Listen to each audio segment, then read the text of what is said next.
Selamat pagi anak-anak. Kita akan belajar firman Tuhan melalui buku renungan pagi anak, Identitas. Hari ini tanggal 28 Agustus, judul renungan kita, Persahabatan yang Tidak Tercemar. Mari kita awali dengan doa. Bapa di surga, kami akan belajar firman Tuhan. Tolong kami supaya kami dapat memahami firman Tuhan. Dalam nama Tuhan Yesus kami berdoa. Amin. Anak-anak, ayat inti renungan pagi kita hari ini diambil dari kitab Amsal pasal 16 ayat 28. Orang yang curang menimbulkan pertengkaran, dan seorang pemfitnah menceraikan sahabat yang karib. Lalu, bagaimana kita dapat memiliki jenis pernikahan yang ada di dalam pikiran Tuhan?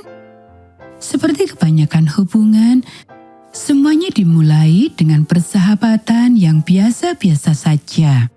Pertama-tama, mari kita lihat kata perzinahan. Kata ini berasal dari kata adulterate yang berarti mencampurkan sedikit sesuatu yang tidak jujur.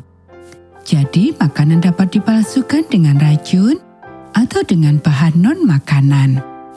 Tepung dapat diisi dengan sedikit plester agar lebih murah. Bensin bisa dibuat lebih murah dengan, katakanlah, sedikit minyak tanah. Semua ini terdengar seperti ide yang bagus bagi siapapun. Jadi, mengapa kita membiarkan cinta kita dicemari oleh sedikit kesombongan, atau sedikit iri hati, atau sedikit gunjingan? Ayat kita mengatakan bahwa bertengkar atau bergosip adalah dua hal yang menghancurkan persahabatan. Saya yakin Anda dapat memperpanjang daftarnya.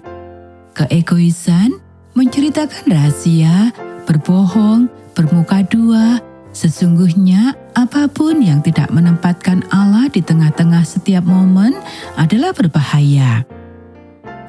Seseorang pada usia 10 tahun merupakan teman yang tidak dapat dipercaya, bisa jadi tumbuh dewasa dan belajar lebih baik. Anda mungkin mengingat seseorang yang dulu Anda percayai, tetapi sekarang tidak lagi. Ada pengampunan dan tidak ada satupun dari kita yang merupakan orang Kristen yang tidak tercemar, tetapi kita juga harus menyerahkan hati kita ke dalam tangan Tuhan dan menggunakan pikiran kita untuk mempelajari cara-cara baru. Anak-anak, jika kita dapat belajar untuk memiliki kasih yang murni dan tidak tercemar kepada Tuhan, dan kemudian belajar untuk memiliki persahabatan yang murni dan tidak tercemar, maka kita memiliki kesempatan untuk jauh lebih baik untuk belajar membangun pernikahan yang tidak tercemar oleh ketidaksetiaan, pengabaian, sikap menghakimi, atau saling menuding. Sementara itu, perintah ketujuh ini bukan hanya untuk orang yang sudah menikah. Tuhan memiliki cita-cita untuk setiap hubungan yang kita jalin, dan kemurnian tujuan serta kasih adalah satu-satunya cara untuk menaati perintah ini. Syukurlah kita memiliki Roh-Nya yang berjanji untuk tinggal di dalam diri kita dan menunjukkan jalan. Anak-anak, demikianlah renungan pagi kita hari ini. Mari kita akhiri dengan doa. Tuhan, Engkau begitu murni dan kudus sehingga kami bahkan tidak dapat melihat-Mu.